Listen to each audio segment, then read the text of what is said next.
Hi guys, good afternoon. Yan, mag-alas 2 na po ng update ko lang po kaya mag-alas 2 na po ng hapon pero ang dami pa nating i-deliver, oh.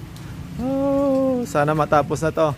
'Yon yung boss ko pala nasa loob, naglilinis. Ako naman po siya yung taga-refill.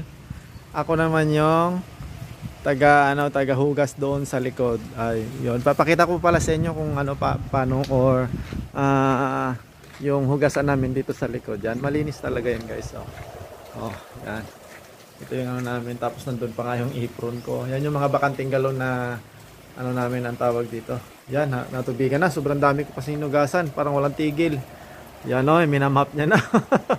Yan, update ko lang kayo guys. Kasi dito sa amin, kahit pa paano naman, hindi naman bumabaha ang lang dito. Doon sa banda doon kasi mababa doon. Hindi ko alam kung paano yung doon, yung palayan nila, pero hindi pa rin kasi mataas pa rin yun, mababa pa rin sa kabila. Dito sa amin, so far naman maganda naman, di ba? Okay naman, ito yung pinatambakan natin nakaraan guys. Yan, mamaya kakain muna kami tapos magdi-deliver na po yung delivery boy natin. Ay, hindi pala, si Bossing, baka marinig niya. Yan. Yan, mag-aalas 2 na pero marami pa rin. Tsaka boss, marami tayong refill kanina, natapos na, nakuha na nila. Ang dami, sir. Grabe. Ang dami, mga nasa 30 may get. Grabe, ang galing naman ni boss ko talaga. Sunod, pila. Pila. Pero wala, yan talaga eh.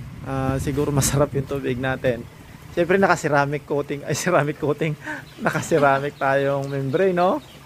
Yan, 35 stage of filtration naman tayo. So, yan, sa lahat po pala ng mga viewers natin na kung saan galing yung machine natin, search nyo po Alfred Watermax. Yan, number 1 yan sa mga tubig-tubig. Talagang medyo syempre may kamahalan yung pero quality. Tingnan nyo yung mga namin, pipe namin, Germany pipe, yung kulay green, tapos naka PPR yung mga iba. Yan. So yan lang po yung update sa ngayon at nagpapasalamat po ako sa lahat ng mga viewers, especially siyempre sa mga suki namin.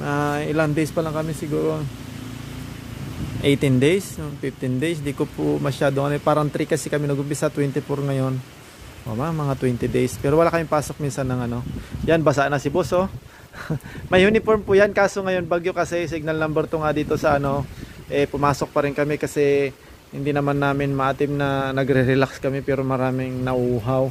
Marami din kasi na talagang kahit na sabihin natin tagulan, marami pa rin talagang umiinom ng tubig. Siyempre kailangan ng katawan yan. At yun nga, sa lahat ng mga gustong pumunta dito, punta lang kayo dito sa area namin. Yan. Hindi tayo guys nakanawasa, naka-deep fill tayo. So yan, malinis. Walang mga puso negro dito. Kaya kahit malakas yung deep fill natin, nakaka-survive talaga. Ito, mag-ready ka na, tangkal natin, para nagigewang na, sobrang ang dami daw, dami kasi, Yan guys, boss, magpaalam tayo, boss. Bye bye, boss.